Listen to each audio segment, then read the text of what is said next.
Class 4th student, ये आपके आगे का पाठ है। युवक ने इस छोटे से कार्य से अपने देश का सम्मान बढ़ा दिया। इस बात को हम एक दूसरे घटना से और भी अच्छी तरह समझ सकते हैं। तो देखा ना, अब उसने अपनी एक छोटी सी घटना से कैसे स्वामी रामतीर्थ की नज़रों में अपने देश का नाम बढ़ाया। ऐसा नहीं है कि हम कुछ बहुत बड़ा काम करें तभी बहुत सारा नाम होता है, छोटी छोटी बातों से भी हम बहुत सारा काम कर सकते हैं अपने देश के लिए। किसी देश का एक विद्यार्थी स्टूडेंट शिक्षा पाने के लिए जापान गया। एक दिन वह सरकारी पुस्तकालय में लाइब्रेरी जहाँ बहुत सारी बुक्स होती हैं से कोई पुस्तक पढ़ने के लिए ले आया। इस पुस्तक में दुर्लभ चित्र थे। जो चित्र मतलब जो पिक्चर्स उसने कहीं पर भी नहीं देखी थी, और वो सोच रहा था कि ये चित्र मुझे कहीं और देखने को मिलेंगे भी नहीं।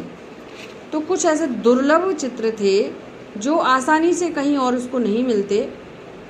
इन चित्रों को उस युवक ने पुस्तक से निकाल लिया और पुस्तक वापस कर दी, फाड़ ली। मतलब बच्चों, आपको पता है लाइब्रेरी से जब कोई हम बुक लेते हैं, कोई भी बुक को इशू करवाते हैं, तो हमको जैसी हमने ली है वैसी ही वापस करनी पड़ती है, क्योंकि लाइब्रेरी में वो सिर्फ आपके लिए ही नहीं है, वो और भी बच्चों के लिए भी होती है। लेकिन उस बच्चे ने बहुत ही गलत कार्य किया, उसने उस से चित्र फाड़ लिए। किसी जापानी विद्यार्थी ने उसे ऐसा करते हुए देख लिया और पुस्तकालय में उसकी शिकायत कर दी। जब पुलिस ने तलाशी ली तो चित्र उस विद्यार्थी के पास मिल गए। पुलिस आ गई उसको पकड़ने के लिए, क्योंकि वो जो थी वो सरकारी लाइब्रेरी थी ना, गवर्नमेंट वाली लाइब्रेरी थी। अब गवर्नमेंट की लाइब्रेरी से उसने बुक लिया, वो फाड़ दी, तो इसलिए उसने बहुत बड़ा अपराध किया था। अपराधी को दंड मिलना ही चाहिए। अपराधी मीन्स उसने बहुत बड़ा एक अपराध किया था, जुर्म किया था कि उसने रूल तोड़ा था, उसने एक लाइब्रेरी की बुक से चित्र फाड़ लिए थे। पुस्तकालय के बाहर बोर्ड पर लिख दिया गया कि पुस्तकालय में इस विद्यार्थी का प्रवेश तो वर्जित है। मतलब इस वर्जित मीन्स इसको हम आने नहीं देंगे, उसके आने पर रोक लगा दी। मतलब इस विद्यार्थी का तो आना वर्जित है ही, इसके देश के निवासियों का भी प्रवेश वर्जित है। कितना बड़ा दंड दिया गया उसको, उसकी वजह से उसका देश कितना बदनाम हुआ, उसके देश का कितना नाम खराब हुआ। विद्यार्थी को जापान से निकाल दिया गया और उसको जापान से भी निकाल दिया गया। जहां रामतीर्थ को फल देने वाले युवक ने अपने काम से अपने देश का सिर ऊंचा किया था, वहीं दूसरे देश ने अपने काम से अपने देश का मस्तक ऐसा झुकाया कि वर्षों तक उसे संसार की आंखों में गिराता रहा। मतलब उस विद्यार्थी ने कितना गलत कार्य किया कि उसने अपने देश का नाम खराब किया, और अपना नाम तो खराब किया ही और अपने देश का नाम भी खराब किया।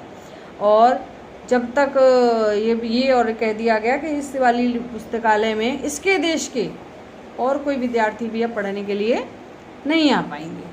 तो ये तो गलत है ना, उस अकेले बच्चे ने पूरे देश का नाम खराब कर दिया।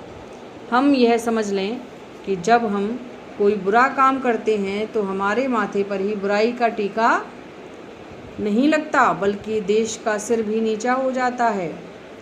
जब हम कोई अच्छा काम करते हैं तो हमारे साथ साथ देश का सिर भी ऊंचा हो जाता है।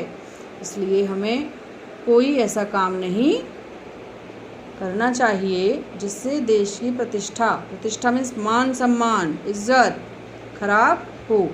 तो हमें कोई भी ऐसा काम नहीं करना चाहिए जिससे देश की प्रतिष्ठा खराब हो, उसका नाम खराब हो। ठीक है। क्या आप कभी केला खाकर छिलका रास्ते में फेंकते हैं? आपके घर का कूड़ा बाहर खुले में फेंकते हैं? अपशब्दों का प्रयोग करते हैं। अपशब्द मीन्स बैड वर्ड्स बोलते हैं, किसी को गाली गलौज करते हैं, गंदे वर्ड्स बोलते हैं। इधर की उधर लगाते हैं, मतलब इधर की बात सुनकर उधर दूसरे से कह दिया, लड़ाई करवा दी, गलत है ये। अपने घर दफ्तर गली को गंदा रखते हैं, चलते फिरते कहीं भी थूक देते हैं। प्रार्थना स्थलों, उत्सवों, मेलों, रेलगाड़ियों और खेलों में ठेलम ठेल करते हैं, मतलब धक्का मुक्की करते हैं, कहीं जाते हैं तो ज़बरदस्ती धक्का मारते हैं। विद्यालय या कार्यक्रम स्थल पर विलंब से पहुंचते हैं, विलंब में देर से पहुंचते हैं अपने कार्यक्रम में स्थल में। और इसी तरह के अन्य अशिष्ट आचरण, अशिष्ट मीन्स बुरे आचरण, बुरा व्यवहार करते हैं। यदि आपका उत्तर हाँ है, ये सब यदि आप करते हैं तो आपके द्वारा देश के सम्मान को गहरी चोट पहुंच रही है। यदि आपका उत्तर नहीं है तो आपके द्वारा देश का सम्मान बढ़ेगा और देश का मस्तक ऊंचा होगा।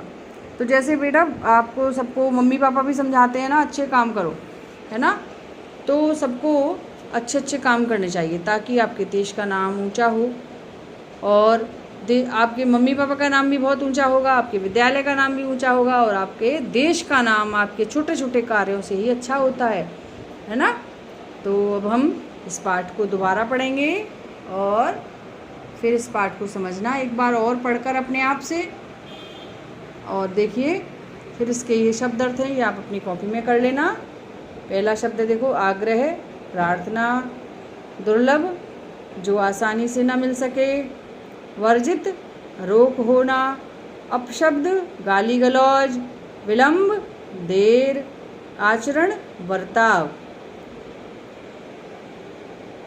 मुग्ध, मोहित, अपराधी, दोषी, प्रतिष्ठा, इज्जत, ठेलम ठेल, धक्का मुक्की, अशिष्ट, बुरा।